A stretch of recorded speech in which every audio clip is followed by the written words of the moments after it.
A Guiné-Bissau está prestes a assinalar os 47 anos da proclamação da independência. Vai ser no próximo dia 24, na próxima semana. É sempre um momento de reflexão sobre o caminho percorrido, o que ficou pelo caminho e os desafios e ambições para o futuro. Estão no programa alguns jovens quadros guineenses a quem vamos pedir que façam o estado da nação onde nasceram. São eles Tamilton Teixeira, é sociólogo, Cadu Sankara, é ativista e orador motivacional, e Gaio Batista, ativista e comentador político, que se junta a esta mesa desde Londres. Bem-vindos a todos. Falei em Estado da Nação e começo pelo Tamilton Teixeira. Tamilton, como é que vê, numa análise rápida, o atual momento que o seu país vive? Bem, muito obrigado, João, mais uma vez, e com um grande prazer e poder estar aqui novamente. Eu começava por dizer que o atual contexto caracteriza-se por um conjunto de fenómenos que acabaram por se originar por conta daquilo que foi sendo um conjunto de situações de atipicidade que a Guiné-Bissau está acostumada a viver desde a independência. Mas o contexto atual caracteriza-se principalmente por um conjunto de fenómenos que exige uma certa atenção, senão não vamos compreender exatamente porque é que nós estamos... Então vamos lá, de modo sintético, a esses fenómenos. Sim. Por exemplo, nós estamos a viver uma das maiores, digamos, crises políticas, ao meu ver, da história da Guiné-Bissau enquanto uma república, para não dizer propriamente nação. E nós não temos que perder de vista que essa crise política está a acontecer no momento em que o mundo está a enfrentar um dos piores pandemias que nós já registramos, neste caso do coronavírus. E isso prende-se com duas coisas. Por um lado, o país já vivia a crise da instabilidade política que é advinda da última eleição que nós conhecemos, da forma como as coisas aconteceram, da forma como se proclamou o resultado eleitoral. Não vamos entrar por aí porque só queria ter a percepção geral, não vamos aprofundar, pelo menos não vamos aprofundar. Entendemos que então essa crise... Mas falar da Guiné-Bissau às pressas não gosto tanto. Falar para os mas outros. É preciso dizer porque é que nós estamos nesta situação, e é uma situação que, como eu costumo dizer, que a Guiné-Bissau se caracteriza pela sua indefinição. Nós não sabemos o que vai acontecer amanhã, pela imprevisibilidade. Na Guiné-Bissau não se sabe exatamente quem tem poder. Então são estes conjuntos de coisas que nós temos no estado da Guiné, que aquilo que nós podemos de facto dizer e fazer enquanto análise é esperar o que vai acontecer amanhã, porque não há propriamente um analista político ou cientista social que tenha de facto o controle sobre os fenómenos da forma como as coisas ocorrem na Guiné-Bissau. Dada essa imprevisibilidade que exatamente. Diz que característica a Guiné-Bissau. Estados imprevisíveis que nós podemos conhecer. Vamos escutar o Cadu Sankara, uma análise rápida ao Estado da Nação, agora que estamos quase nos 47 anos da independência. Antes de mais, quero agradecer o convite e estar aqui presente. Relativamente ao Estado da Nação da Guiné, eu tenho poucas palavras, apenas posso dizer, é completamente um Estado fracassado. Eu tiro essa conclusão, é uma nação fracassada e com um futuro que só depende da atitude dos jovens. Ou seja, resume nisso, é um Estado fracassado. E agora, vamos escutar então Londres, onde está o Gaio Batista. Gaio, também o Estado da Nação, para lançarmos aqui esta nossa mesa redonda. Do meu ponto de vista, o estado que a Guiné-Bissau se encontra é uma matemática em que nós podemos dividir as responsabilidades pelos vários autores guineenses, não só políticos, mas também toda a sociedade civil. Mas, no entanto, nós podemos dizer que o desenvolvimento da Guiné-Bissau está abaixo do seu potencial em termos de recursos naturais e aquilo que é também os seus recursos humanos, né? E olhando para a história da Guiné-Bissau, da sua luta da independência, ficamos com a ideia de que há uma decepção em relação a todos aqueles que acompanharam a luta da independência da Guiné-Bissau, que está abaixo do nível daquilo que a gente diz que é os seus recursos humanos, o seu potencial humano e propriamente o seu potencial também como sendo recursos naturais. Então, nessa ótica, delineo como sendo uma fase muito pragmática e muito problemática da Guiné-Bissau, que fica marcada pela negativa a Guerra 7 de Junho de 1998, e que foi um marco histórico do ponto de vista negativo, em que a gente já vinha assistindo a um fragilizar do Estado de Guiné-Bissau de uma forma lenta, mas que à data de 7 de junho de 1998 vimos completamente um desmoronar de um Estado de Direito e foi completamente um arrasar daquilo que estava vindo a ser construído, que para mim foi um recomeçar de uma nação que tem tido os seus altos e baixos, e só para salientar que não considero como sendo um Estado fracassado. Então, ainda assim, assinalo no arranque desta nossa conversa 3 palavras: indefinição, fracasso, decepção. Naturalmente que se pretende que uma nação seja mais do que uma caracterização negativa. Volto ao início da mesa para perguntar ao Tamilton onde é que o país vai buscar as forças para ultrapassar estas fraquezas. Eu acredito no diálogo intergeracional. Eu acredito que é preciso que se encontre um fórum próprio de diálogo e de concertação do Estado guineense. Porque o que é que nós temos? O problema é que eu preciso só fechar isto, porque senão eu vou perder aqui. O problema que nós temos estamos num estado de coisas em que as pessoas parece que cada setor da sociedade guineense busca reivindicar uma certa razão. E o que é preciso neste momento não é exatamente isto. É que nós, ao longo da nossa história, tivemos um conjunto de, digamos assim, grupos políticos que nunca conseguiram, de facto, compreender aquilo que é essencial, aquilo que é fundamental. Ou seja, falhamos em todas as vertentes. E o que é preciso é que as gerações vão continuar a se suceder. E nós temos uma atual geração hoje, está aqui o Cadu, o Gaio. O que nós precisamos saber é que a atual geração, qual deve ser o seu papel e o seu principal objetivo. Isto não pode ser uma tarefa e um papel singular, único, exclusivo desta nossa geração. Nós precisamos dialogar com a geração pós-independência e a própria geração de independência, porque nós precisamos ter esse diálogo e encontrar o caminho para sair dessa situação. Mas há os fóruns, há os locais e a vontade desse diálogo. É preciso que se crie vontade. É preciso que se crie então vontade. Não há, é isso que me está a dizer. Não há agora. Se é preciso que se crie, é porque não existe. Não existe. Não existe. O que existe na Guiné-Bissau, neste exato e preciso momento que estamos aqui a conversar, é uma continuidade de luta pelo poder de preservação dos privilégios. E o Estado não tem sido propriamente privilegiado. Quando nós prestamos atenção em um conjunto de fenómenos que caracterizam de facto os fracassos do Estado, aí eu concordo sim com o Cadu, de que quando num país, eu preciso dizer isto, quando num país assassinam um Presidente da República e nunca foram feitas as investigações, quando num país desaparecem figuras políticas, quando num país sequestra, espanca e ameaça e exila pessoas, nós não podemos falar de um Estado de Direito de facto. Ou temos que caracterizar esse Estado com outro nome. Por isso que eu estava a dizer um conjunto de definições das coisas. Se somos um Estado de Direito, nós temos que dizer o que é um Estado de Direito. Se somos um Estado onde se preze pela liberdade de expressão, nós temos que dizer o que é isto, porque aquilo que nós temos não é. E todos nós sabemos efetivamente. Portanto, não basta dar nome à coisa para que seja. Fazer aqui uma provocação ao Cadu. Quem tem vindo a deter o poder na Guiné-Bissau não o tem aberto de modo a integrar outras vozes e mesmo a integrar vozes contrárias. O que eu acabo por ver na Guiné, eu cresci em Portugal, não é?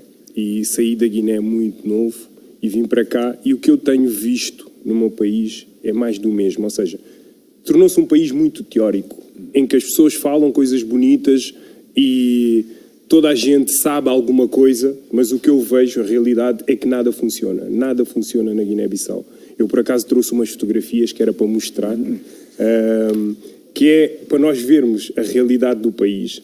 Quem está no poder, eu nem considero que eles estão no poder, porque para mim, quem está no poder é quem pensa pelo seu povo, não é quem pensa no seu eu. Ou seja, não existe qualquer tipo de desenvolvimento. Eu costumo dizer aos meus amigos que o meu maior orgulho em ser guinense são os antigos combatentes, que hoje em dia, onde estão a chorar.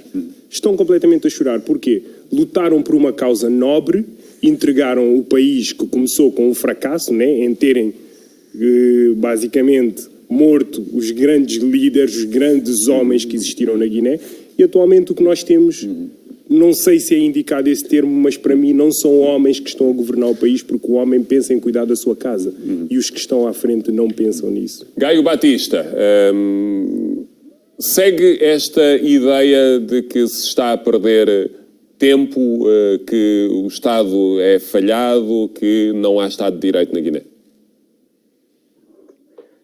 Não, sou defensor da ideia que estamos num Estado em construção, que temos as nossas falhas como povo, como sendo uma sociedade, e os políticos têm uma grande responsabilidade sobre o Estado em que a Guiné-Bissau se encontra. E para que possa realmente haver um desenvolvimento na Guiné-Bissau, é preciso fazer uma introspecção muito profunda sobre aquilo que está a acontecer na Guiné-Bissau e identificarmos realmente o que tem sido o mal da Guiné-Bissau. E do meu ponto de vista, o que tem sido realmente o mal da Guiné-Bissau tem sido a Constituição da República. E a Constituição da República da Guiné-Bissau é uma Constituição que os poderes são mal articulados entre os órgãos de soberania. E então eu creio que isso aí seja o foco principal da nossa instabilidade, não propriamente nas pessoas. Porque, vejamos, muitas das pessoas que nós temos hoje na política na Guiné-Bissau são pessoas que estudaram fora da Guiné-Bissau, outras em Cuba, outras na Rússia, outras em França, outras aqui em Portugal e aqui em Inglaterra. E os seus colegas de curso continuam a desempenhar papéis fundamentais no seu Estado, sem que tenham o mesmo comportamento que têm no nosso Estado.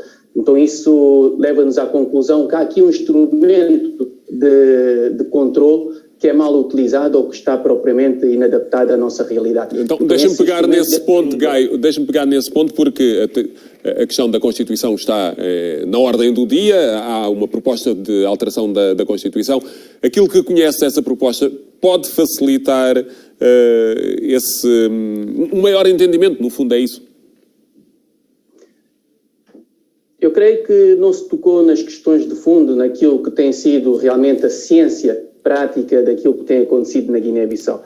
E a recente crise demonstra claramente que um dos fatores de problema na Guiné-Bissau é a liberdade que o Presidente da República tem em nomear e desonerar o Primeiro-Ministro, assim como também tem um controle sobre o Procurador-Geral da República e a nomeação do Chefe de Estado-Maior das Forças Armadas. Então, não se mexendo nessas partes que tem sido o problema fulcral durante esta crise, durante toda a construção do Estado de Direito da Guiné-Bissau, não estamos a mexer realmente no cerne da questão. Estamos a fugir aquilo que é a causa do problema da Guiné-Bissau e estamos a tocar noutros pontos que para mim são meramente secundários, não propriamente fundamentais, pelo problema que a Guiné-Bissau está a atravessar. E como eu disse no passado, temos exemplos de outros países que realmente, pela formação, que podemos dizer de igual modo, e no mesmo espaço físico, os nossos governantes tiveram, mas estão a ter desempenhos diferentes. Estão a ter desempenhos diferentes porque há, entre aspas, um polícia que é um instrumento jurídico que os controla e que não os deixa à vontade para fazerem aquilo que realmente querem. E na Guiné-Bissau tem sido mais essa liberdade que os nossos governantes têm, essa impunidade que se tem vindo a falar, mas que não temos estado a mexer nos instrumentos que realmente estagnam essa liberdade que tem deteriorado a nossa sociedade e não nos tem levado ao desenvolvimento desejável e ao desenvolvimento aquilo que é realmente as nossas capacidades como recursos humanos e como recursos naturais que a Guiné-Bissau dispõe neste momento. No fundo, aquilo que nós estamos aqui em torno é de como é que se ultrapassa também esta situação que todos identificam. E sendo vós todos de uma geração pós-independência, o que é que vos cabe fazer, no fundo, é isso, Hamilton? Não, eu vou responder isso, mas eu precisava frisar duas coisas que aqui o Gaio disse. Eu concordo que nós somos um Estado em construção e acho que a expressão Estado falhado não surgiu aqui. Eu disse que é um Estado caracterizado por um conjunto de indefinição. Mas agora, quando o Gaio diz que o problema está na Constituição, é uma das coisas que eu tenho mais dificuldades em lidar. A Constituição em si não é problema, não há constituições perfeitas. O problema que nós temos que saber na Guiné-Bissau, as leis que nós temos, se elas são cumpridas ou não. A questão de corrigir os aspectos que achamos que não estão, em termos de artigos, que não estão bem definidos e precisos, isto é uma outra questão. Agora, nós temos que ver até que ponto estamos a tentar colocar a Constituição, a sua revisão, como um problema fundamental. Portanto, eu acho que eu discordo desta visão de que o problema é a Constituição, porque nós temos um conjunto de princípios elementares que estão na Constituição, bem claras, bem definidas e que não são cumpridas. Muito bem. E vamos dizer que a Constituição é um problema? Não é problema. Hamilton, o que é que cabe a toda uma geração que reclama ter uma voz? O que é que cabe fazer para alterar o Estado? João, sabe, eu pertenço a uma geração, isto é verdade, mas eu não acredito que as mudanças devem ser feitas apenas por questão de tempo. Eu acredito numa nova geração de pensamento e não apenas de idade. Mas vou responder à sua questão. Eu acredito que a nossa geração, a minha geração, a geração de Cadu, tem que ter, de facto, os objetivos claros e bem definidos. Quais são esses objetivos? Nós temos que compreender que nenhuma sociedade já conseguiu se desenvolver sem primeiramente definir as metas. Mas as metas têm os princípios, têm as regras. Na Guiné-Bissau não há propriamente uma cultura de respeito aos princípios, digamos, legais, institucionais. É o que nós estamos a ver. Este é um legado que a atual geração não pode contar. De não respeitar as instituições, de não respeitar as leis. Podemos fazer a Constituição das constituições mais perfeitas do mundo. Se continuarmos com o mesmo tipo de modus operandi, não há Constituição que suporte. Então, este é o principal problema. A atual geração tem que saber aprender os erros do passado, o que deu errado no passado e ver o que os outros estão a fazer. Eu não canso de dar exemplo da juventude senegalesa. Eu disse que o Senegal tem de bom e de melhor é a sua juventude. Então, a juventude guinense não pode fazer diferente. Tem que ser diferenciado, tem que aprender aquilo que são os objetivos, mas tem que agora tomar, digamos, a sua própria responsabilidade. Não ser conivente e não ser, digamos, complacente com aquilo que já está a acontecer. Cadu, está totalmente errado. Há esta ideia de que os jovens ou as gerações mais novas são complacentes com o estado das coisas?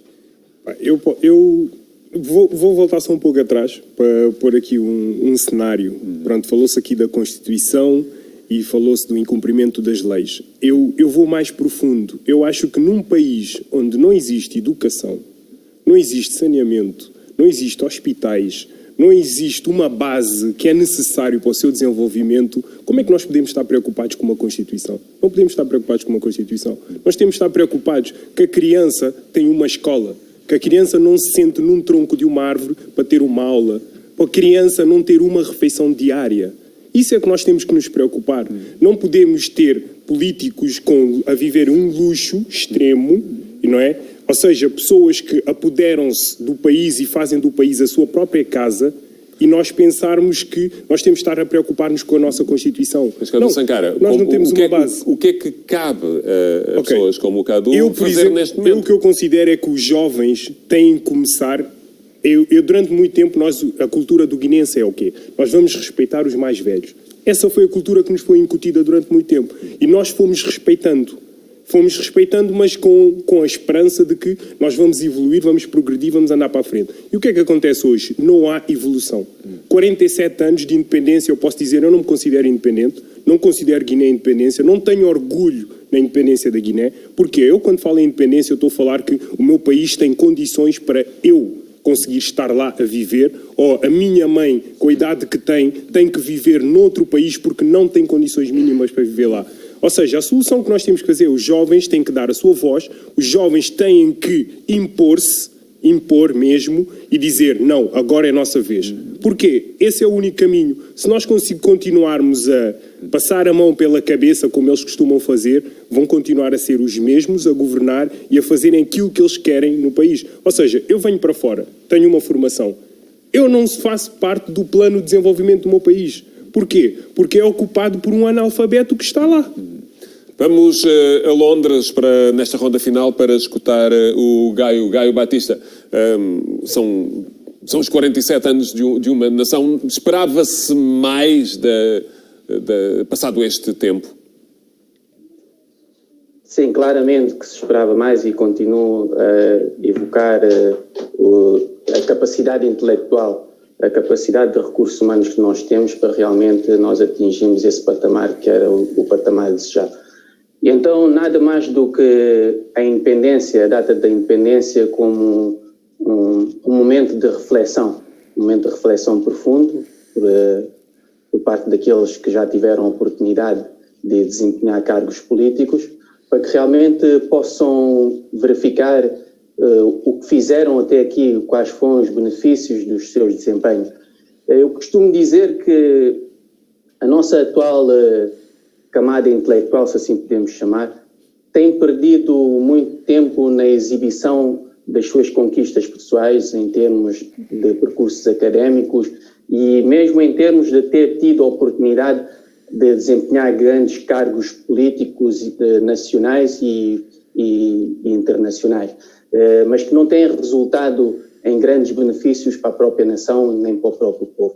Então, esse momento de reflexão é um momento que se exige àqueles que tiveram essa oportunidade de perguntarem o que fizeram para que o povo hoje não tivesse a comprar comida no chão, vendida nas feiras, propriamente no chão, para se perguntarem a eles mesmos o que fizeram para que nós ainda não tivéssemos água potável nas nossas casas, porque aquelas habitações tivessem as condições mínimas, para que no centro da cidade ainda continue a haver retretes, assim, se me perdoem a palavra, mas que realmente é necessário nós colocarmos o dedo na ferida e vermos que realmente a geração passada está na altura de dar as mãos à palmatória e de ser exigido realmente que reconheçam os seus erros. E numa perspectiva realmente de solução, é necessário que esta camada intelectual não faça realmente aquilo que a camada intelectual anterior fez, que foi perder espaço para endinheirados, pessoas que realmente com fama e com dinheiro, e dando lugar a essas pessoas que não tiveram nenhuma prova de capacidade, que realmente conseguiriam gerir uma nação por falta de afirmação dessa intelectualidade. Essa intelectualidade não se conseguiu afirmar e é necessário que esta nova intelectualidade, pelo que eu estou a ver, e muitíssimo bem, vamos num bom caminho, que se consigam afirmar e que consigam realmente assumir as suas responsabilidades como sendo intelectuais e se lancem realmente na política para que possam ser uma alternativa viável. Fica então o apelo de Gaio Batista. Agradeço imenso a participação também ao Tamilton Teixeira e ao Cadu Sankara terem vindo partilhar ideias quase às portas dos 47 anos da independência de Guiné-Bissau.